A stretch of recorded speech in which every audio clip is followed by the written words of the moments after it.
Hello friends, આજે આપણે બનાવશું ચોમાસામાં રોગપ્રતિકારક શક્તિ વધારે તેવું કંટોલાનું શાક. આ શાક સાવ સરળ રીતે બનાવશું તો પણ ખૂબ જ સ્વાદિષ્ટ બનશે. તો ચાલો બનાવવાનું શરૂ કરીએ. આજે આપણે કંટોલાનું શાક બનાવવાના છીએ. તો વાડિયેથી આવેલા કંટોલા છે અને નાની મોટી બંને સાઈઝના કંટોલા છે, મોટા છે અને નાના છે. તો એવું કરશું કે નાની સાઈઝના કંટોલા હોય છે એને આપણે આગળ પાછળનો ભાગ કાપી લેવાનો હોય છે અને ઉપરના કાંટા નથી દૂર કરવાના.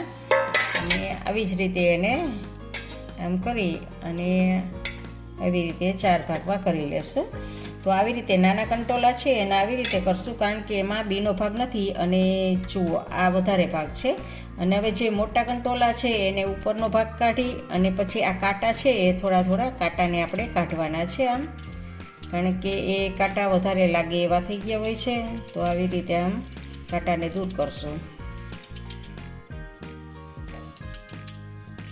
જો ઉપરથી કાંટા બધા જ મેં કાઢી લીધા છે. હવે 2 ભાગમાં ડિવાઈડ કરવાના છે અને જે આ બીનો ભાગ છે અંદરથી એ બીના ભાગને આવી રીતે ચપ્પુની મદદથી દૂર કરવાનો છે.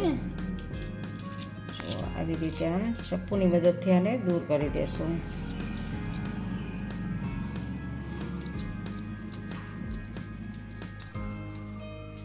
કંટોલાનું શાક ખૂબ જ આમાંથી બધું મળતું હોય છે, ખૂબ જ શક્તિશાળી હોય છે. અત્યારે ચોમાસામાં જે રોગ થાય છે એની સામે રોગ પ્રતિકારક શક્તિ તમારે વધારે છે. આને જો આવી રીતે કરી અને આવી રીતે આમ કરવાના છે 2 ભાગમાં. તો અંદરથી બિયાનો ભાગ કાઢી અને આવી રીતે આને સમારવાના છે. તો આવી રીતે આપણે બધા જ કંટોલાનો સમારી લઈએ. જુઓ, તમે જોઈ શકો છો કે કંટોલાને આપણે સમારી લીધા છે. આ કંટોલા 150 ગ્રામ હતા અને 2 વ્યક્તિ માટે આનું શાક બનશે. તો હવે આપણે શાકને વઘારવાનું છે. શાક વઘારવા માટે કુકરમાં 2 મોટી ચમચી મેં તેલ લીધું છે.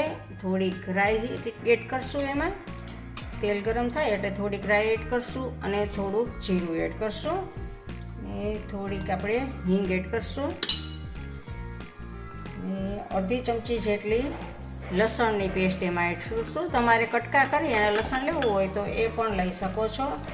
અને એટલું જ આપણે આદુની પેસ્ટ લઈશું અને થોડાક લીમડાના પાન છે એ કટકા કરી હાથથી આવી રીતે આમ અને એ પણ આવી રીતે આમ ઉમેરશું.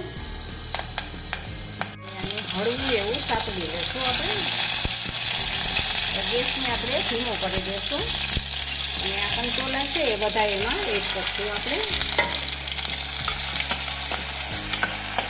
અને ધીમા ગેસ ઉપર જ આને આપણે સાતળવાના છે. તો આવી રીતે આપણે સાતળશું.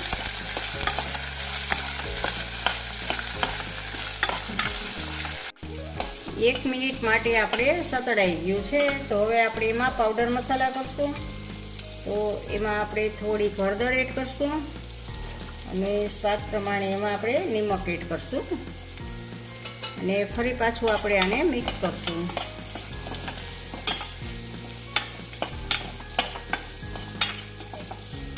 હવે આપણે આમાં 1.5 ચમચી જેટલું કાશ્મીરી મરચું એડ કરશું અને થોડીક ખાંડ એડ કરશું.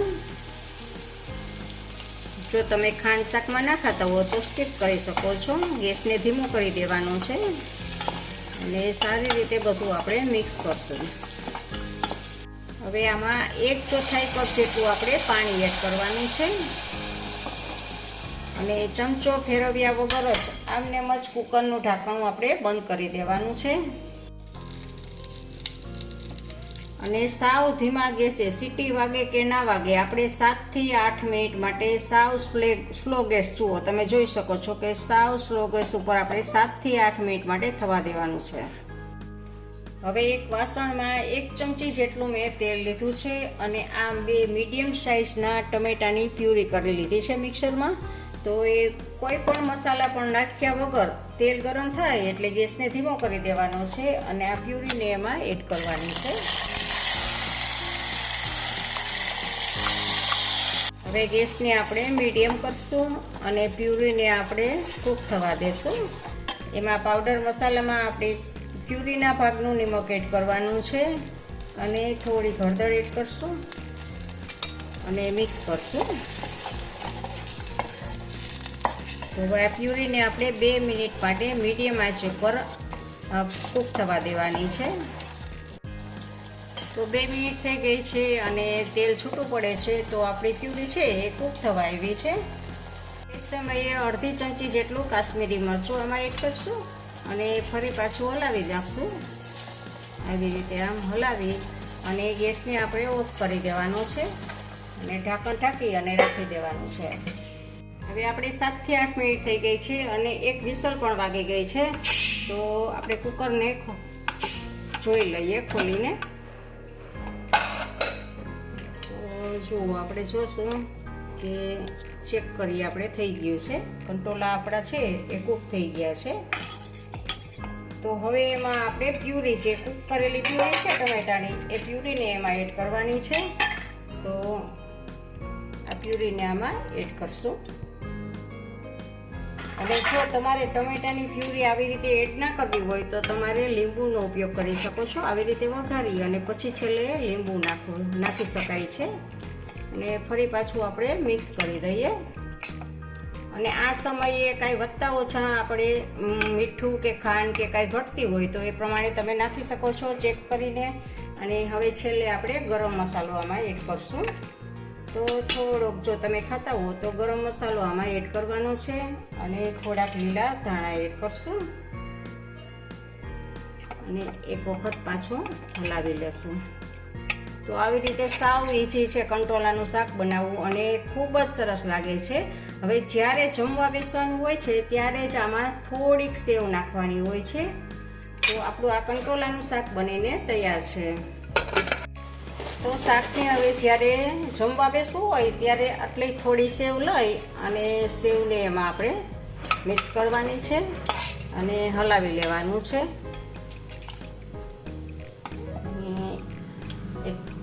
આપણે એક વાટકામાં કાઢશું શાકને. એ ઉપરથી થોડાક આપણે લીલા ધાણા એડ કરશું. એકદમ સરળ રીતે આ કંટોલાનું શાક તૈયાર છે. તમને આ રેસીપી ગમે તો લાઈક અને શેર કરજો અને નવી રેસીપી જોવા માટે આ ચેનલને સબસ્ક્રાઈબ કરજો.